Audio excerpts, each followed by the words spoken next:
Waktu berlalu, semua orang sudah kembali pulih sepenuhnya. Long Hao Chen memimpin kelompok di depan masuk lebih dalam ke dalam gua. Dia tidak merasakan adanya ancaman, setiap langkah yang dia ambil sangat berhati-hati. Dan dengan sengaja meningkatkan jarak yang memisahkan dia dengan rekan-rekannya di belakang. Cahaya lembut menyebar di udara. Seluruh gua memiliki tampilan yang mempesona. Ketika semua orang mencapai ujung dari gua, di depan mereka muncul pemandangan yang sangat luar biasa. Ekspresi Long Hao Chen saat ini tampak kosong, karena pemandangan di depan matanya benar-benar terlalu menakjubkan. Mungkinkah itu yang disebut dengan harta karun? Esensi cahaya yang kuat dan sinar kemasan yang lembut menyerang mata mereka, tenggelam ke dalam dan memberikan perasaan nyaman yang tak terhindarkan. Pemilik dari cahaya kemasan ini merupakan siput yang sangat besar, dengan panjangnya lebih dari 5 meter. Cahaya yang bersinar itu tersebar dari cangkangnya. Bagian luar tubuhnya memancarkan cahaya yang tembus pandang, sementara bagian dalamnya penuh dengan titik cahaya berwarna emas. Cangkangnya memang sangat indah, bentuknya hampir bulat sempurna. Meskipun itu tidak lebih dari seekor siput, Long Hao Chen dan semua orang yakin ini adalah pertama kalinya mereka melihat binatang ajaib yang begitu indah. Itu sangat cantik. Binatang ajaib macam apa ini? Chen Yinger bergumam ringan. Sedangkan saat ini, kedua tangan Long Hao Chen terangkat, menghentikan teman-temannya yang mendekati siput tersebut. Penjaga suci ke-11, apakah kamu mengenali binatang ajaib ini? Long Hao Chen berbalik bertanya dengan penasaran. Api biru di mata penjaga suci ke-11 yang baru saja bergabung dengan sisi Long Hao Chen mulai berdenyut saat dia merenung. Sesuatu tampaknya muncul di benaknya, tetapi dia tampaknya tidak begitu yakin saat dia menjawab. Tuanku, dari auranya itu pasti sejenis binatang ajaib kuno, dan seharusnya itu adalah binatang dewa cahaya bintang. Tetapi aku tidak tahu banyak tentang mereka. Penjaga suci ke-9 mungkin tahu sedikit tentang itu. Mendengarnya, Long Hao Chen segera memanggil penjaga suci ke-9. Tetapi setelah dia muncul di depannya, penjaga suci ke-9 tampak kaku menatap ke depan ke arah siput tersebut. Setelah beberapa saat, penjaga suci ke-9 lalu bergumam. Bukankah ini merupakan binatang kudus cahaya bintang yang terlangka yang telah hilang selama ribuan tahun, yang juga setara dengan senjata dewa? Sebuah maskot dari perdamaian, siput kudus matahari dan bulan. Mendengar tentang keakrabannya terhadap jenis binatang ajaib ini, Long Hao Chen bertanya dengan semangat. Siput kudus matahari dan bulan, binatang jenis apa itu? Di depan, penjaga suci ke-9 kembali menjelaskan. Itu adalah jenis makhluk yang sangat kuat di zaman kuno. Mereka termasuk dalam kelompok elemen cahaya. Dan binatang kudus cahaya bintang bisa terlahir dari jenis makhluk iblis manapun. Kebanyakan dari makhluk kudus cahaya bintang itu sangat kuat. Namun, hanya siput kudus matahari dan bulan yang berbeda. Ia sendiri tidak memiliki kekuatan serang dan tidak dapat melukai musuh. Karena itu, dia disebut sebagai lambang dari perdamaian, sejajar dengan makhluk kudus cahaya bintang lainnya. Mereka merupakan makhluk yang sangat berharga, karena setiap kali ada makhluk cahaya bintang yang baru muncul, mereka akan diburu. Selain dari perbedaan ras, banyak makhluk lain yang juga mengincarnya. Selama sejarah kuno, ada seekor naga besar yang memakan daging dari siput kudus matahari dan bulan. Lalu naga itu berubah menjadi naga kudus suci yang menguasai seluruh benua. Hingga ribuan tahun kemudian, seorang manusia muncul dengan siput kudus matahari dan bulan yang lainnya. Manusia itu menggunakan siput kudus matahari dan bulan sebagai sebuah perisai dan bertarung melawan naga suci kudus dan mengakhiri kekuasaannya. Dari generasi itu, para manusia menjadi sangat kuat dan mulai mempersatukan seluruh benua. Mendengar kalimat terakhir, mata Long Hao Chen bersinar dengan cahaya. Seorang manusia, apakah itu sama sepertiku yang menjadi dewa yang dipilih? Mendengar pertanyaan itu, penjaga suci ke-9 dengan ringan menggelengkan kepalanya. Pada zaman kuno, tidak ada sebutan untuk dewa yang dipilih. Manusia seperti binatang ajaib. Hanya setelah menguasai dunia, mereka mulai dipuji sebagai eksistensi kelas yang lebih tinggi. Jika ini adalah zaman kuno, kamu juga akan disebut binatang dewa cahaya bintang. Tidak hanya Long Hao Chen, tetapi semua orang juga nampak sangat terkejut. Tidak heran Long Hao Chen memiliki perasaan yang ramah saat masuk ke dalam gua ini. Dan setelah datang ke sini, mereka semua mulai memiliki perasaan bahwa aura yang menyebar dari siput kudus matahari dan bulan tampak mirip dengan Long Hao Chen. Tingkat kemurnian energi spiritual mereka tidak berbeda jauh. Dan dalam beberapa hal, mereka adalah makhluk yang sangat mirip. Hanya berasal dari ras yang berbeda. Sementara itu, Long Hao Chen tampaknya telah mengatur pikirannya. Baiklah, lalu bagaimana dengan generasi ketiga? Generasi siput matahari dan bulan. Di depan, penjaga suci ke-9 kembali menjawab. Ketika yang ketiga kali muncul, benua itu sudah berada di bawah kekuasaan manusia. Siput matahari dan bulan pada saat itu melarikan diri. Dan yang kita lihat hari ini sangat mungkin itu binatang yang sama. Karena aku tidak pernah mendengar tentang kemunculannya yang lain. Di sisi lain, Wang Yuanyuan bergumam. Kedengarannya saat siput matahari dan bulan muncul itu menandakan perubahan besar terjadi. Sekarang, waktu kemunculan binatang ini, bukankah itu menandakan bahwa iblis akan binasa di bawah tangan kita? Meskipun Wang Yuanyuan hanya mengatakan itu, semua orang merasa senang saat mendengarnya. Setidaknya, ini adalah pertanda baik. Selain itu, penjaga suci ke-9 tampaknya tidak membantah kesimpulan ini. Saat ketiga kalinya siput matahari dan bulan muncul, itu mendahului dimulainya perang antara manusia dan Tuhan kami. Penjaga suci ke-9 berkata dengan tenang. Dan setelah mendengar itu, untuk sesaat semua orang terdiam. Dan Long Hao Chen segera bereaksi pada kata-kata penjaga suci ke-9. Apakah itu merupakan elux bencana tidur yang menentang manusia dalam perang besar saat itu? Di depan, penjaga suci ke-9 kemudian menjawab dengan serius. Bencana besar itu memang dilakukan sendiri olehnya. Dari kata-kata sederhana ini, semua orang menjadi terkejut. Bukankah itu berarti bahwa Elux adalah penyebab utama malapetaka yang menimpa umat manusia? Seorang pemimpin dari semua ahli pengendali arwah yang menguasai kelompok mereka. Maka tidak mengherankan bahwa menara kematian akan menjadi sekuat itu. Long Hao Chen menunjukkan keadaan pikirannya yang tidak stabil. Semua orang bisa memahami suasana hatinya saat ini. Meskipun menjadi seorang kesatria, dia telah memimpin rekan-rekannya untuk mendapatkan keuntungan dari seorang pendosa yang telah membawa bencana yang hampir menyebabkan kepunahan umat manusia. Keheningan berlangsung lama sebelum Long Hao Chen menatap semua orang. Kita tidak bisa mengubah apa yang sudah terjadi. Tetapi di masa depan, kita tidak bisa terus berjalan seperti itu.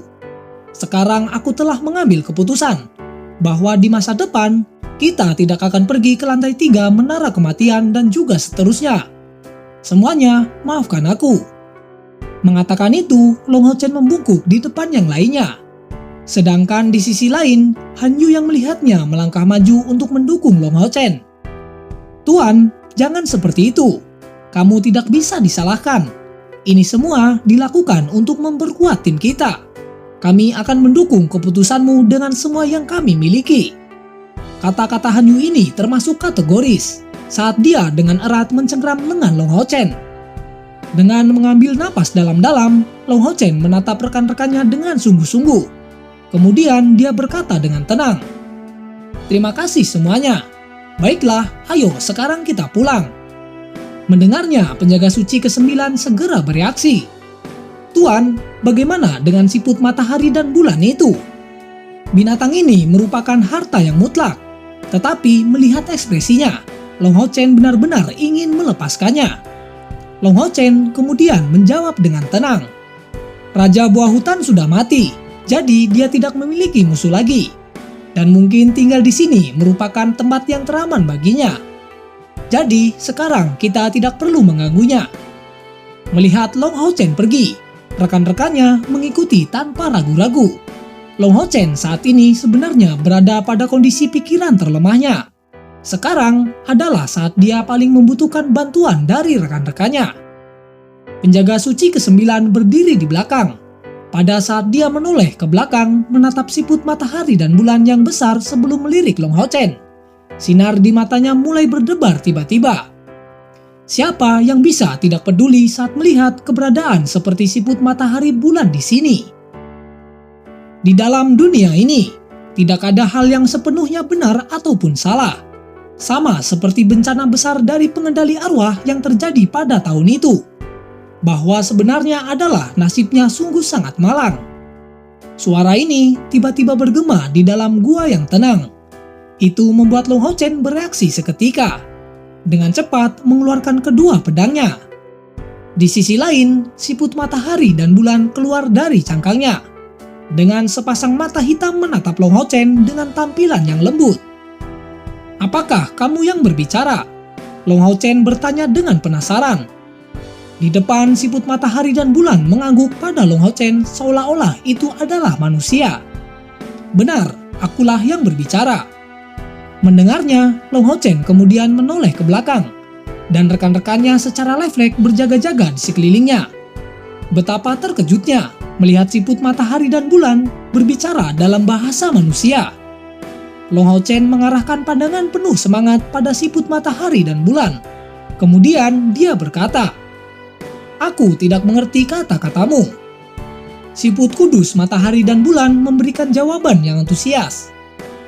"Anugerah dari alam tidak akan abadi. Putra cahaya yang dipilih juga dapat terpengaruh oleh sifat buruk di dunia luar. Bahkan hati yang paling murni di dunia akan selalu mungkin tercemar. Dewa cahaya adalah pelindung dunia dan aku, siput matahari dan bulan, berharap dapat memulihkan perdamaian di dunia ini. Hanya saja hingga hari ini kami belum benar-benar berhasil." Pada titik ini, siput kudus matahari dan bulan jelas menjadi lebih emosional. Di depannya, Long Hao Chen mendengarkannya dengan tenang. Tetapi untuk beberapa alasan, dia secara tidak sadar mendapatkan perasaan bahwa kata-kata dari siput ini sangat penting baginya untuk didengarkan. "Takdir kami sebagai siput kudus matahari dan bulan mungkin begitu mulia, tetapi nasib kami selalu tragis. Saat generasi pertama dari siput kudus matahari dan bulan lahir, begitu juga dengan naga suci. Secara bawaan, para naga mungkin tidak ganas, tetapi mereka memiliki insting keinginan kuat terhadap hal-hal yang sangat hebat. Dan saat sang naga bertemu dengan siput kudus matahari dan bulan, keinginannya tidak dapat dikendalikan. Lalu, leluhurku menjadi tragedi pertama karena dia dimakan oleh sang naga ini. Setelah itu, sang naga suci mendapatkan kebangkitannya dan berubah menjadi naga suci kudus yang sangat kuat. Awalnya dewa mengira bahwa naga itu makhluk yang sempurna, tetapi ternyata terdapat kecacatan. Jadi dia akhirnya memilih manusia. Saat siput kudus matahari dan bulan kedua muncul dengan keturunan cahaya, pada saat bersamaan, dia mulai memimpin manusia untuk menyatukan benua, yang membawa benua itu ke masa kejayaan. Dia membawa pasukannya dan menyerang sarang naga kudus suci dengan gagah berani membunuh sang naga tersebut. Mendengarnya, Long Hao Chen berseru dengan kagum. "Lalu, bukankah itu bagus?" Selanjutnya, nada suara siput tiba-tiba terdengar marah. "Bagus, apa kau tahu apa yang dia lakukan sebelum dia mati?" Tampak tak berdaya, Long Hao Chen menggelengkan kepalanya. Kemudian siput kembali melanjutkan. Dia mendengar dari orang yang mengaku dewa bahwa dengan memakan daging makhluk cahaya bintang, maka seseorang bisa menjadi abadi. Lalu dia mengkhianati teman terdekatnya. Pada akhirnya leluhur keduaku tidak bisa terhindar dari nasib yang sama seperti generasi pertama. Tetapi dari segi perasaan, kepedihan di dalam hatinya lebih besar dibandingkan dengan generasi pertama. Dan saat aku menjadi generasi ketiga dan datang ke dunia, kenangan mereka masih ada di dalam diriku. Aku sangat membenci manusia, dan aku bersumpah tidak akan membantu kalian lagi. Tetapi akhirnya aku harus mengakui, kreativitas manusia telah membuat benua menjadi lebih baik. Dan aku mengerti mengapa leluhurku begitu patah hati terhadap keturunan cahaya. Manusia keturunan cahaya merupakan sosok yang hampir sempurna. Dia baik, berani, bijak, dan juga kuat. Aku bisa melihat kebaikan hatinya dari dalam dirinya. Saat itu, aku tanpa sadar tertarik padanya. Tetapi suatu hari dia berubah. Aku tidak mengerti apa yang terjadi bahkan hingga sekarang. Dia telah menjadi gila, wajah saat dia kehilangan akalnya masih membekas di dalam pikiranku. Dan karena aku sudah tidak lagi sanggup bersamanya, mulai saat itu aku bersembunyi. Pada titik ini, Long Hao Chen menghela nafas tanpa sadar menatap penjaga suci ke-9. Kerangka kecil, jika kamu tahu alasan mengapa Elux menjadi seperti itu pada saat itu, bisakah kamu memberitahuku? Itu akan menghilangkan keraguan yang ada di hatiku selama ini. Siput kudus matahari dan bulan bertanya kepada penjaga suci ke-9. Mendengar itu, penjaga suci ke-9 tampak bingung sebelum menggelengkan kepalanya. Aku juga tidak tahu, pada saat aku bertemu dengan Master, dia sudah dikenal sebagai Elux Sang Bencana Tidur, pengendali arwah paling kuat sepanjang masa. Siput matahari dan bulan kembali menjelaskan dengan tenang. Saat itu, setelah dia kembali, aku pernah berdiskusi dengannya, berharap untuk mengerti dan membujuknya. Tetapi Elux saat itu telah berubah total, menjadi sangat histeris dan tidak masuk akal.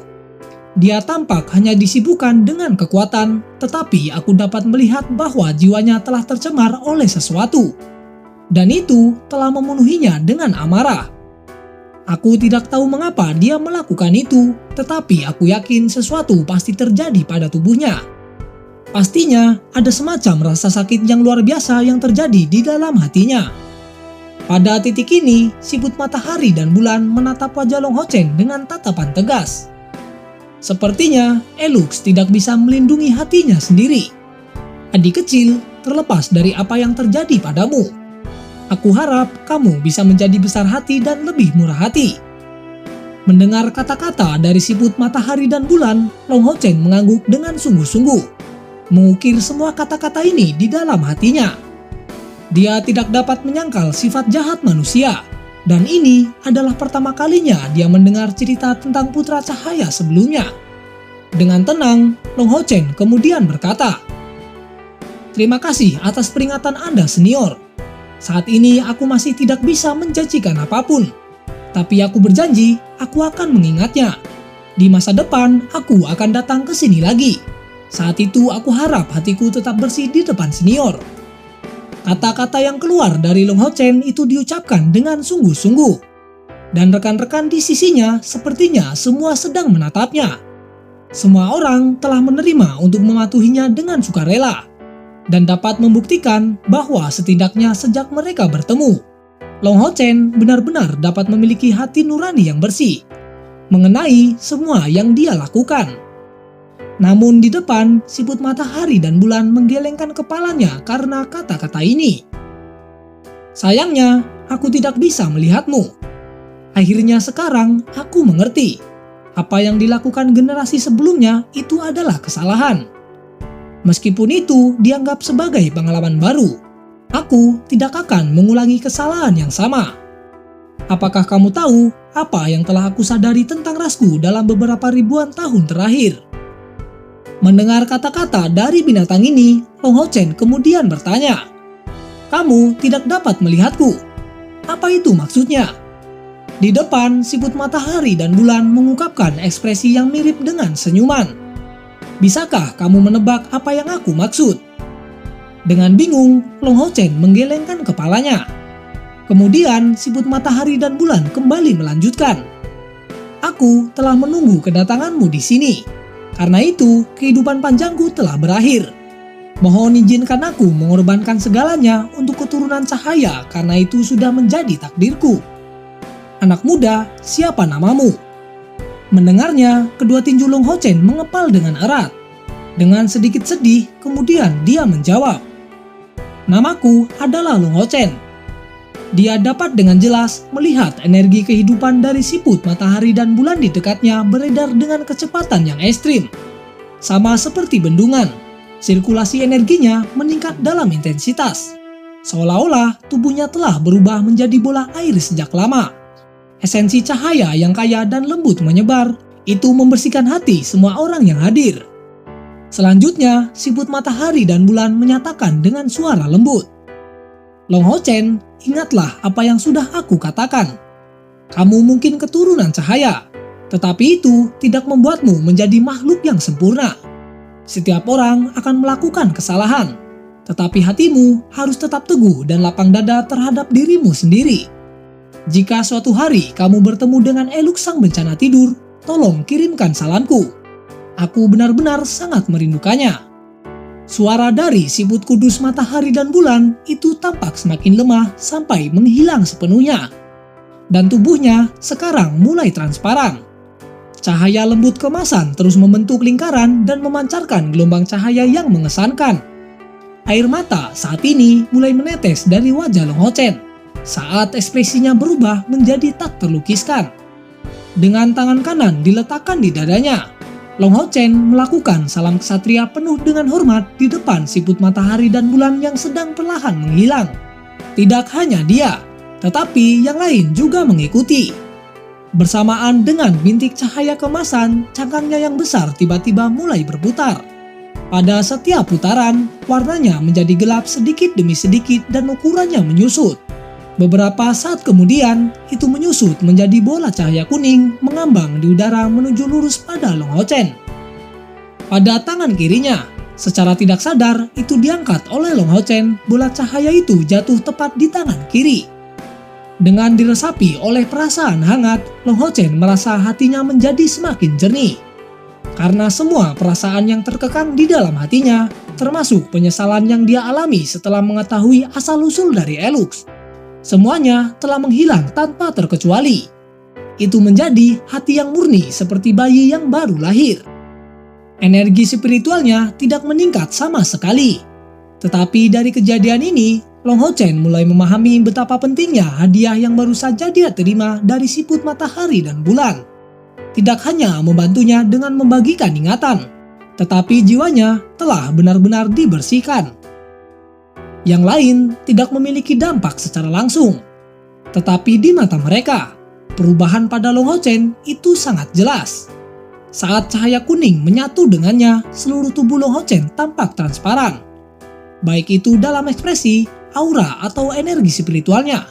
Dia tampaknya telah mendapatkan semacam sentuhan yang murni dan suci.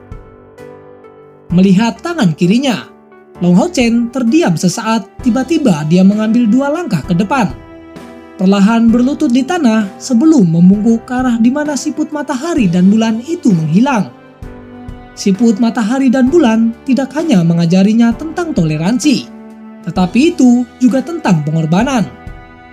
Perlindungan dari matahari dan bulan untuk hati nurani seseorang, dipandu oleh cahaya diberkati oleh para dewa. Saat matahari dan bulan berganti, sang siput kudus akan berubah menjadi perisai. Sekali lagi berdiri, Long Hao Chen perlahan mengangkat tangan kirinya. Kilau jingga tiba-tiba bersinar dan seketika perisai muncul di tangan kirinya. Bentuknya persis sama dengan cangkang siput matahari dan bulan. Dengan cincin cahaya yang memadat sedikit demi sedikit memperoleh kekuatan dan juga kelembutan. Itu membawa nama perisai siput kudus matahari dan bulan. Perisai emas itu berkilau seperti cahaya jingga yang hanya bisa menandakan pada satu hal, bahwa itu adalah bagian dari peralatan tingkat epik. Senjata apapun yang ada hanya setelah mencapai tingkat epik, itu memperoleh kilau khusus berwarna jingga. Tetapi pada saat ini, Long Hao Chen hanya memiliki tugas berat dan emosi yang dalam di dalam pikirannya. Semuanya, ayo kita pergi. Sekali lagi memberikan pandangan ke arah tempat di mana siput menghilang, Long Hao Chen memimpin rekan-rekannya menuju pintu keluar. Hadiah yang mereka peroleh kali ini dari wilayah rawa hitam jauh lebih berharga daripada yang mereka bayangkan. Setelah keluar dari gua, semua orang memandang Long Hao Chen menunggunya untuk mengarahkan mereka. Jika mereka mengambil jalan yang sama seperti sebelumnya, niscaya sekali lagi mereka akan menghadapi kesulitan yang besar. Jadi jelas, cara terbaik untuk meninggalkan rawa ini adalah dengan terbang. Tujuan utamanya yaitu meninggalkan wilayah ini secepat mungkin. Dengan memanfaatkan cahaya yang datang dari matahari terbenam, Long Hao Chen menunjuk memimpin membawa rekan-rekannya ke sana dengan penerbangan. Kelompok yang terdiri dari 7 orang dan 4 penjaga suci mengambil bentuk 11 pancaran cahaya. Ketika mengambil 16 misi pembantaian, Long Hao Chen berencana menghabiskan setidaknya 1 tahun untuk menyelesaikan misi ini. Dan pada hari ini, itu hanya dalam beberapa bulan. Mereka tidak hanya menyelesaikan semua misi, tetapi bahkan berhasil menghancurkan pilar Dewa Iblis dan mendapatkan banyak harta dari perjalanan tersebut. Beberapa bulan terakhir ini, itu terasa seperti bertahun-tahun bagi mereka. Dan semua orang tampaknya telah menjadi sangat dewasa dari pengalaman yang mereka alami selama ini. Long Hao Chen memimpin kelompoknya ke arah utara. Dengan menuju ke arah ini, untuk meninggalkan provinsi Andro, mereka dapat menjauhkan diri dari kekuatan iblis utama. Kali ini, tujuannya adalah benteng Gunung Eksorsis. Dalam perjalanan setengah bulan berikutnya, semuanya berjalan dengan sangat lancar. Bahkan jika mereka bertemu dengan 2 provinsi iblis yang relatif padat penduduknya. Untuk keberuntungan besar mereka tidak mengalami ketidaknyamanan dan tidak menemukan pasukan iblis yang besar. Matahari senja telah terlihat. Semua orang duduk di seberang api unggun memanggang perbekalan mereka. Long Hao Chen duduk di sana, mengerutkan alisnya, tampaknya disibukkan oleh beberapa pikiran. Melihat itu, si Masian kemudian bertanya, "Kapten, ada apa? Perjalanan kami kembali berjalan sangat lancar. Apa yang sedang kamu khawatirkan? Menurut peta, kita akan mencapai perbatasan antara wilayah manusia dan iblis kira-kira besok siang. Selama kita mencapai perbatasan, kita akan dapat mencapai tujuan kita." Di sampingnya, Long Hao Chen menggelengkan kepalanya kemudian menjawab, "Apakah kalian tidak merasa aneh? Populasi iblis sangat banyak, tetapi kami bahkan tidak bertemu dengan satupun pasukan iblis. Ini benar-benar sangat tidak normal." Mendengarnya, di sisi lain Han Yu kemudian bereaksi, "Kapten, apakah kamu mengatakan bahwa iblis sangat mungkin merencanakan sesuatu dalam skala besar terhadap manusia?" Di depan, Long Hao Chen mengangguk. Waktu dapat dikatakan telah merubah seluruh sikap semua orang. Dibandingkan dengan perjalanan pertama mereka di kota Eksorsis, mereka sekarang jauh lebih kuat. Selama beberapa hari terakhir, sikap Chai-Er terhadapnya menjadi jauh lebih baik. Setidaknya, dia tidak tetap waspada seperti saat dia baru saja kehilangan ingatannya. Dan secara bertahap, dia juga menjadi lebih akrab dengan yang lainnya. Long Hao Chen juga menjadi sangat percaya. Jika bertemu orang tuanya atau kerabatnya akan sangat membantu dalam memulihkan ingatannya kembali. Sejak dibaptis oleh siput kudus matahari dan bulan, pikiran Long Hao Chen tampak jauh lebih stabil. Perasaan negatif yang dia kumpulkan selama bertahun-tahun akhirnya dibersihkan secara menyeluruh. Hatinya yang murni sebagai putra cahaya yang benar-benar kembali. Hal ini tidak hanya membuat pemikirannya menjadi teliti, tetapi juga mempengaruhi sikapnya dan juga ketenangannya. Setelah beristirahat selama 1 hari penuh, semua orang merasa sangat bersemangat. Sejak hari mereka tiba di wilayah iblis, ini adalah pertama kalinya mereka bisa mendapatkan istirahat yang sangat damai. Hari akan berakhir dan malam tiba secara bertahap. Long Hao Chen memilih waktu ini untuk berangkat bersama rekan-rekannya kembali menuju perbatasan wilayah aliansi. Mereka maju dengan sangat hati-hati, jauh di depan kem iblis sudah terlihat. Pada saat semua orang cukup dekat mengamati pemandangan dari atas, mereka saat ini merasa menggigil. Wajah mereka masing-masing langsung terlihat tidak sedap dipandang. Dibandingkan dengan terakhir kali mereka melihatnya, kem iblis ini setidaknya memiliki cakupan 3 kali lebih besar. Faktanya, di antara iblis, hanya iblis peringkat menengah dan tinggi yang dapat tinggal di dalam kem. Sedangkan iblis peringkat lebih rendah, seperti iblis bilaganda, hanya akan tinggal di hutan belantara. Beberapa kem di dekat benteng kota Eksorsis awalnya tidak kecil sama sekali. Tetapi dengan ukurannya yang meningkat 3 kali lipat, ukuran pasukan mereka seharusnya melebihi 1 juta. Pasukan yang mengumpulkan jutaan dari mereka adalah pemandangan yang sangat menakutkan. Ini sudah merupakan angka yang tidak bisa ditandingi. Dan di atas semua itu, yang paling mengejutkan bukanlah angka-angka ini.